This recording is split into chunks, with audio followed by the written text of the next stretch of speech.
Hello, Gary Hernandez here. I did a video a couple weeks ago about having your car prepared for emergencies. And it wasn't about having your tires checked or your battery checked or your engine serviced and oil. It was more about if you break down somewhere, do you have the right things in your vehicle to help you survive if you're in a really bad area. So I had a few people email me and Facebook IM me and ask me some questions, and two of them asked kind of the same question. So most of them were saying I wouldn't carry that much stuff, but if I was going to carry something, what do you think is the most important things?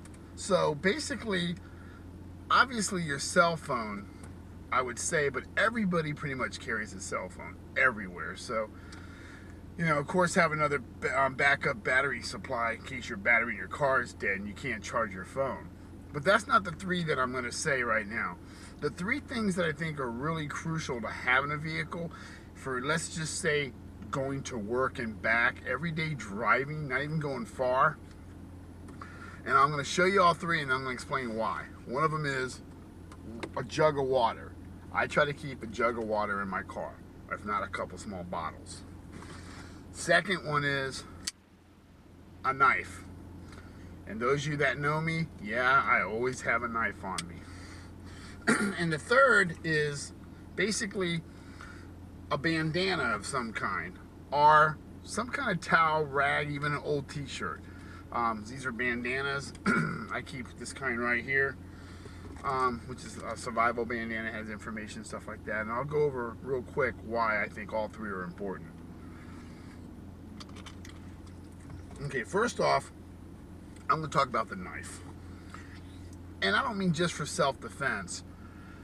I'm going to say the one crucial reason you want to carry a knife is we live in Florida. Well, not everybody that's watching this, but anybody that lives in Florida and myself, we all know that Florida is 3/4 covered by water.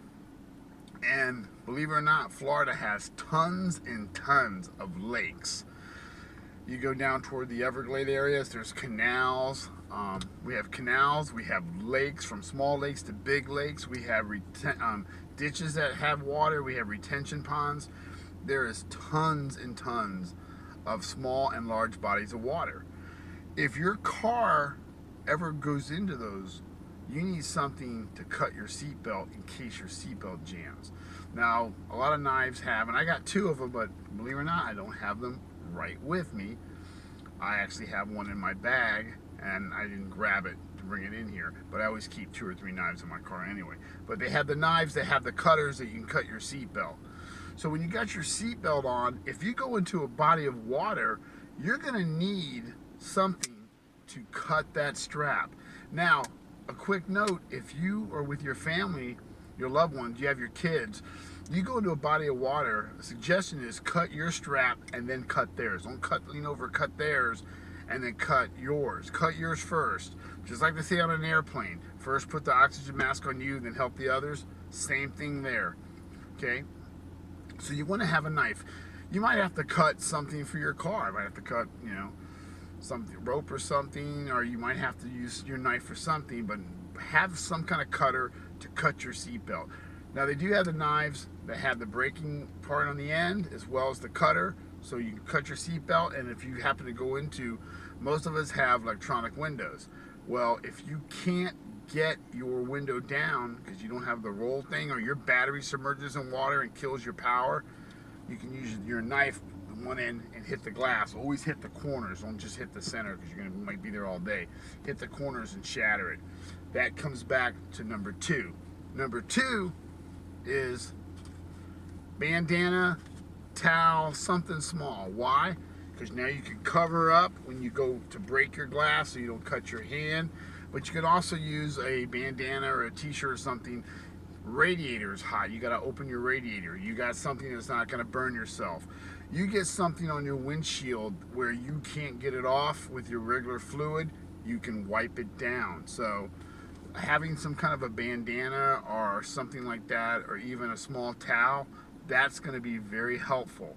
You can do a lot with bandanas. I'm going to do a thing on bandanas one day. There's like 25 things you can do with a bandana that's really, really cool to do.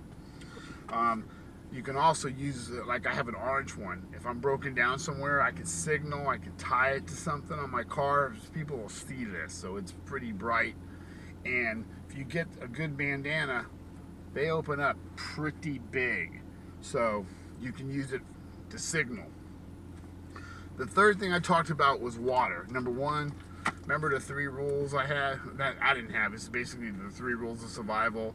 3 minutes without air, 3 basically days without water, well, and then 3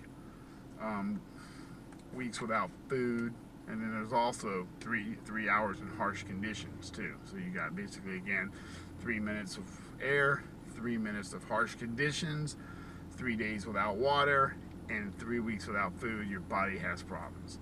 Well, with the water, not only having it to drink with, or if you're working on something in your car and you get something in your eyes, you can flush your eyes.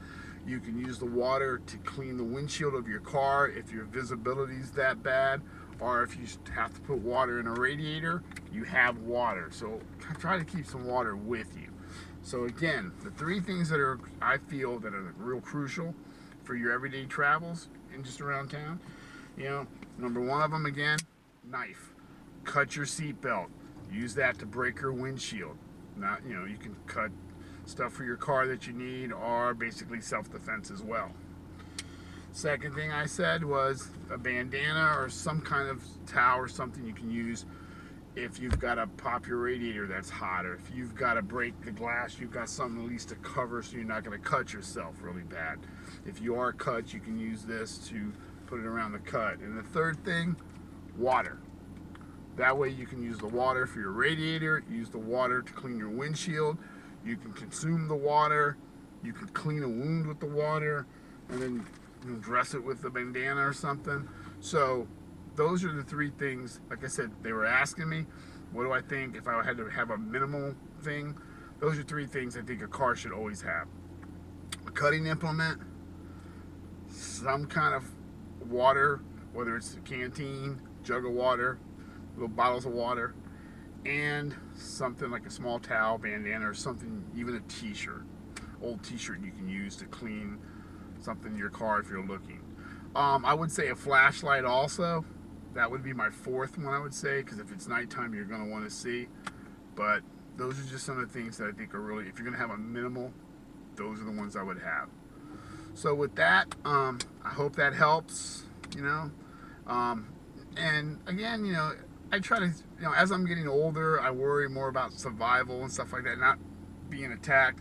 You know, I've trained in martial arts for going on 40 years, and I've been attacked here and there, and I've had to use it like a lot of us older guys have. But these days, I'm not getting attacked. I guess nobody really gives a crap to attack me. But if I am attacked, I'm going to defend myself. But I think I've broken down more with my vehicle than I've been assaulted. So I'm more into. And I'm not a prepper. I'm not digging in my backyard, hiding ammo, and I'm not sitting there storing 8,000 rations of food because the world's coming to an end. You know, we're in the city. If something goes down, I'll find food. But basically, I'm just trying to prepare and prep myself for small emergencies. And I do have a strategy plan for a bigger one, obviously. But in your everyday travels, have something that's in your car that's going to help. So again, I hope that helps. Thank you for watching the videos. And if anybody doesn't like the videos and stuff, well, number 1, you don't have to watch them. You're not going to hurt my feelings. That's okay. You could always unfriend me too. You won't hurt my feelings. I'll live, trust me. But I do like to put the videos out there and try to help and stuff. And this is things that I've learned. You know, some of the stuff I've created, a lot of stuff I haven't created. People have educated me over the decades. So hopefully it educates you guys. And if you ever have questions, please ask. You know, obviously I don't know everything. I'm learning. You know, my life is still in progress. I'm still learning as I go on. But again, that's Gary Hernandez, and hopefully everybody has a safe and happy weekend, and talk to you guys soon. Thank you.